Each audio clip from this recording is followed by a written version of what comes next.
wasiirka wasaaradda beeraha Adiiso Araga ayaa ku dhawaaqay natiijooyin la taaban karo laga diiwaan geliyay shaqada la qabtay si loo hubiyo amniga cunnada iyadoo la kordhinayo wax soo saarka beeraha. Dood diiradda lagu saarayo horumarinta iniinaha ayaa lagu qabtay caasimada dalka ee magaalada Finfinne. Wasiirka beeraha Adiiso Araga ayaa sheegay in horumar weyn laga sameeyay iniinaha sarreenka iyo saliidda kuwaasi oo si gaar ah loo daneynayay heerka hindisaha. Waxa uu sheegay in sanadihii la soo dhaafay wax soo saarka sarreenka si weyn loo kordhiyay oo ay awood u yeesheen inay u gudbiyaan suuqa dibadda marka laga soo tago isticmaalka gudaha, isagoo intaasi ku daray baahida loo qabo in la sii wado iskaashiga daneeyayaasha si wax soo saarka sarreenka iyo saliidda loo noqdo mid wax ku ool ah iyo in wax laga qabto caqabadaha la wajahayo. ለመንግስት የግብርና ትራንስፎርሜሽን የገጠር ትራንስፎርሜሽን የቅድሚያ አጀንዳችን አድርገን እየተንቀሳቀስን ያለነው dhinacyo kala duwan oo ka qayb galay madasha dooda ayaa sheegay in aasaasidda madasha ay fursad u siinayso in si wada jir ah wax looga qabto farqiga jira.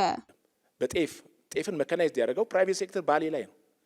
ሽምብራ ባሌ ላይ በኮምባይነር የሚወቃው ይህን ያመጣው ከታች ጀምሮ ዛሬ 1000 ሄክታር ሽምብራ ቢኖር ያን በኮምባይነር ማጨድ የሚቻልበት አጀስትመንቱን ሞክሮ ያመጣው ተሞክሮ ሚሊዮን ቦጋሌ oo ah madaxweynaha ururka soo saarayaasha iyo dhoofiyayaasha qamadiga Itoobiya ayaa sheegay in shaqada wax ku oolka ah ee farsameynta wax soo saarka sarreenka loo hirgeliyay si xoogan oo ku saabsan iniinaha saliidda. Waxa kale oo uu tilmaamay in haddii hababka wax soo saarka ee la xiriira iniinaha saliidda lagu xoojiyo si casri ah ay suurtagal tahay in la kordhiyo wax soo saarka.